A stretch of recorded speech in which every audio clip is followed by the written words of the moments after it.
Hai, kenalin namaku Lia dan umurku sekarang 19 tahun.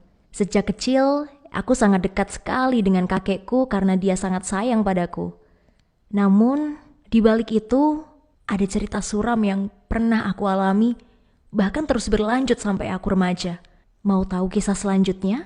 Ya, jadi dulu waktu aku masih kecil, sekitar umur 3 tahunan, kakek sering mengajakku bermain. Bahkan kakekku sering memelukku waktu kecil. Tapi 2 tahun kemudian, aku merasa aneh karena kakek sering menyentuhku dari dalam bajuku hingga turun ke celana. Aku tidak tahu waktu itu apa yang dilakukan kakekku. Ya, sebagai anak kecil aku hanya menganggapnya hal yang biasa. Hari demi hari aku merasa aneh. Setiap ada pertemuan keluarga, pasti aku bertemu kakekku. Dan kakekku akan melakukan hal yang sama. Bahkan, dia sering berbisik di telingaku dan bilang, "Tidak usah bilang siapa-siapa ya nak," begitu. Setiap bulan, keluargaku selalu mengadakan pertemuan dengan keluarga besar di rumah kakek. Jadi ya kalian tahulah, kakekku akan memperlakukanku seperti apa. Ketika aku menginjak kelas 1 SMP, aku diberi materi tentang sex education oleh guruku. Beliau berbicara tentang sexual harassment atau pelecehan yang bahkan bisa terjadi di lingkungan seperti kita. Aku sangat bersyukur tidak pernah mendapatkan perlakuan seperti itu dari teman-teman laki-laki. Tapi juga seketika aku sadar apa yang dilakukan kakekku selama ini. Aku menjadi ketakutan dan membenci kakekku.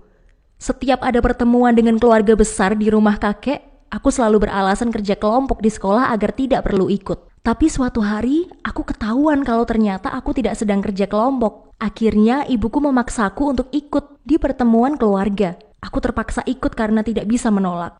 Saat aku berkumpul dengan keluarga besar, awalnya baik-baik saja, karena aku menikmati makan malam bersama mereka. Tapi, saat aku akan mencuci piring ke belakang, kakek memanggilku dan kalian pasti sudah bisa menebak lah apa yang akan terjadi. Kakekku memelukku dari belakang, bahkan menyentuh dadaku. Aku panik dan langsung lari mendorong kakekku ke belakang sambil menangis. Kakekku terjatuh, tapi aku tidak peduli. Aku bahkan memecahkan piring yang hendak aku cuci karena aku lempar saat aku lari. Aku sembunyi di belakang rumah dan ibuku mengetahuinya. Ibuku bertanya, "Ada apa kamu kok menangis di sini?" Aku tidak bisa merangkai kata-kata lagi. Aku tidak kuat untuk bicara. Dan ibuku tetap tidak paham kenapa aku menangis. Ibu meninggalkanku sendirian. Setelah pulang dari rumah kakek, akhirnya aku baru berani bilang ke ibuku apa yang terjadi sebenarnya. Ibuku marah dan murka sekali dengan kakekku. Namun, hari demi hari, ibuku seperti diam saja tidak ada tindakan untuk kakekku. Malah sepertinya ibu lupa karena ibu malah mau mengajakku berkunjung ke rumah kakek lagi. Ibuku terlalu sibuk bekerja sampai lupa dengan masalah yang sedang aku alami. Dengan tegas, aku menolak diajak ke rumah kakek. Aku sengaja menelpon teman-temanku agar datang ke rumah supaya aku punya alasan. Malam harinya, aku sangat frustasi. Aku tidak bisa bertahan dengan keadaan seperti ini terus. Aku kehilangan akal sehatku. Sampai aku melukai diriku sendiri dengan sayatan-sayatan kecil di tangan kanan dan kiriku.